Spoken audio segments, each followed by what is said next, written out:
جی السلام علیکم. وعلیکم السلام. میں امرین قیوم بات کر رہی ہوں اسلام آباد سے. میں ایک ہاؤس وائف ہوں.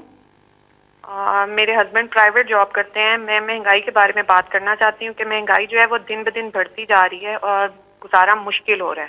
ہم بچوں کے اسکول کی فیس دیں یا گھر کا خرچہ چلائیں. اور اب تو اگر آپ دیکھیں تو ڈالر کی جو پرائس ہے وہ بھی کم ہو گئی ہے اور جو روپے کی ویلیو ہے وہ بھی مستحکم ہو گئی ہے. اور دوسری بات یہ کہ اب تو رمضان المبارک بھی آ رہا ہے لیکن جو ہے بیسک کوموڈیٹیز کی پرائس بالکل کم نہیں ہو رہی ہے. تو خدارا آپ اپنا وعدہ پورا کریں اور مہنگائی کو کنٹرول کریں.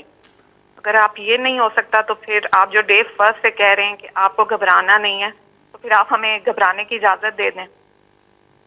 جی امرین، بالکل آپ نے وہ بات کی جو کہ آپ یقین کریں کہ اب تک ہماری صرف اور صرف کانسنٹریشن اگر باقی ساری چیزیں ایک طرف ہیں تو مہنگائی ایک طرف ہے. اور مہنگائی کے اندر آپ نے تھوڑا سا سمجھنا ہے کیونکہ مہنگائی تو کئی چیزوں کی ہے نا. کئی چیزوں کی مہنگائی ایسی ہے جو کہ ہم ایڈمنسٹریشن کی وجہ سے ٹھیک کر سکتے ہیں. مثلا یعنی اگر ایک دکان میں ایک قیمت آ رہی ہے اور دوسری دکان اور کوئی قیمت دے رہی ہے اور چیز تو وہی ہے تو یہاں تو ایڈمنسٹریٹو سٹیپس لے سکتے ہیں اور ہم پورا اس کے اوپر بھی زور لگا رہے ہیں. ایک مہنگائی یہ اور یہ بھی آپ نے سمجھنا ہے. وہ مہنگائی یہ ہے کہ ایک کسان سبزیاں یا جو بھی اپنی پیداوار ہے وہ ایک قیمت کے اوپر وہ لے کے جاتا ہے مارکیٹ کے اندر، لیکن اس مارکیٹ سے جب وہ چیز جاتی ہے شہر میں یعنی ریٹیل میں یعنی جب آپ کے پاس پہنچتی ہے تو اس کے اندر ایک بہت بڑا فرق آ جاتا ہے. وہ کسان بیچارے کو پورے پیسے نہیں ملتے. میں نے کسانوں کو ملا جا کے تو کسانوں نے کہا جی ہمارا تو مشکل سے خرچہ پورا ہو رہا ہے جو ہم اپنی پیداوار یا جو سبزیاں بتا رہے تھے، لیکن وہی سبزی جب وہ جا رہی ہے شہر کے اندر تو وہاں وہ دگنی سے بھی زیادہ قیمت پہ بک رہی ہے. تو جو بیچ میں مڈل مین ہے وہ بہت بڑے پیسے بنا رہا ہے. اس کا اب ہم ایک توڑ لے کے آئے ہیں اور انشاءاللہ یہ شروع بھی ہو گیا. ہم نے آہستہ آہستہ ایکسپیریمنٹ کر رہے ہیں کہ ہم ڈائریکٹلی وہ جو منڈی سے ایک اس طرح چیز کریں کہ ڈائریکٹلی وہ چیزیں جائیں گی لوگوں کے پاس اور وہ کسان کو بھی زیادہ پیسہ مل جائے گا اور جو لوگ ہیں جو شہر کے اندر لوگ ان کے لیے بھی قیمتیں کم ہو جائیں گی. یہ ایک پوری نئی چیز کر رہے ہیں کیونکہ ایک نیا سوچ لے کے آ رہے ہیں اور یہ شروع ہو گیا. لاہور میں ہم نے اب کئی جگہ شروع کیے ہیں یا اب اسلام آباد میں شروع کرنے لگے. یہ شہروں کے اندر اب ہم کرنے لگے. اس سے بھی فرق پڑے گا.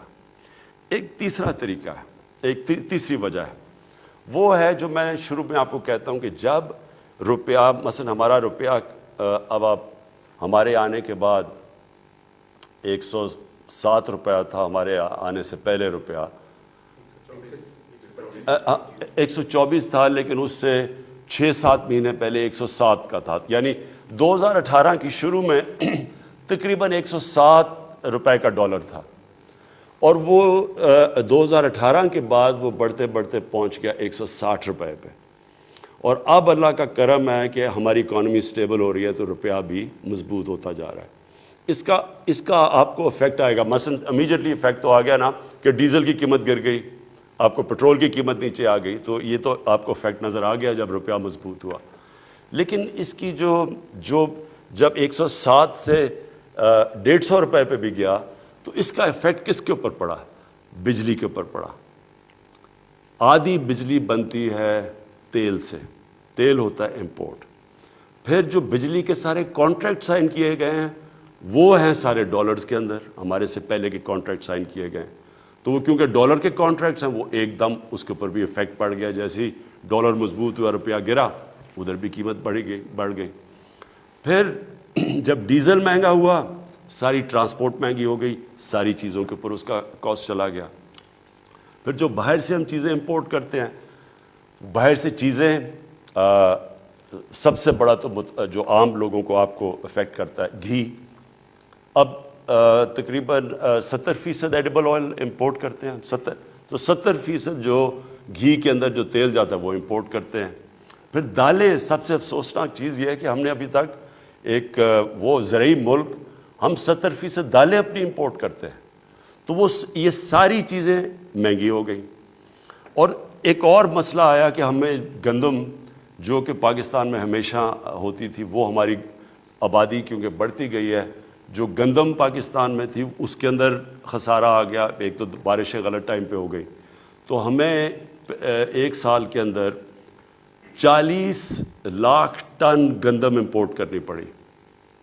اور اس کے علاوہ گندم امپورٹ اور اس کا سارا امپیکٹ پڑا، یعنی جیسے آپ گندم امپورٹ کرتے ہیں تو وہ مہنگی، باہر سے مہنگی آئی یہاں سے، تو اس کا بھی امپیکٹ پڑا.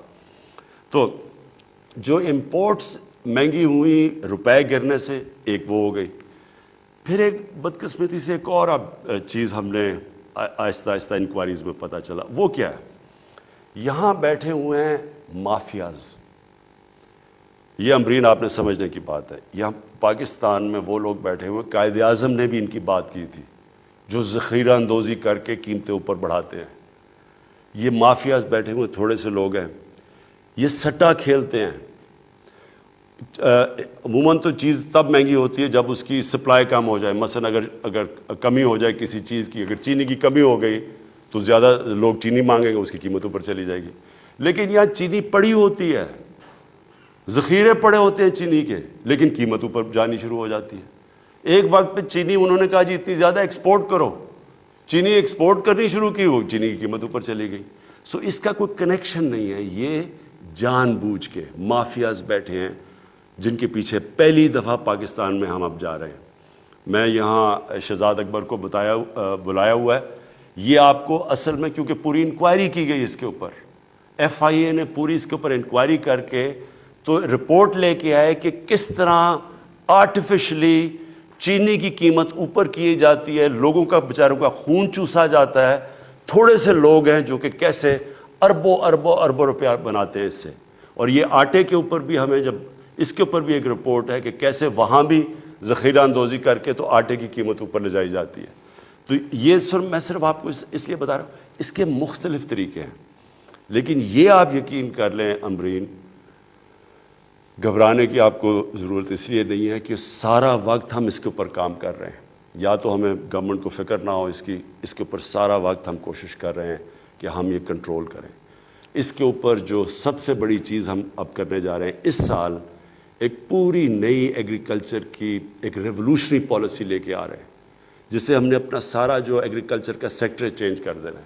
اس میں سے پہلے ہم انفارمیشن ٹیکنالوجی کا استعمال کر کے پہلے سے پتہ چل جائے گا کہ کون سے سیزن میں کس چیز کی کمی ہوتی ہے، تاکہ کسی قسم کی شارٹیج آگے سے نہ ہو، تاکہ شارٹیج کی وجہ سے قیمتیں اوپر نہ چلی جائیں. لیکن یہ میں آپ کو بتا دوں کہ اس کے اوپر پچھلے ایک سال سے یہ مختلف چیزیں کہ کیا وجہ ہے مہنگائی کے، اس کے اوپر پورا کام ہو رہا ہے.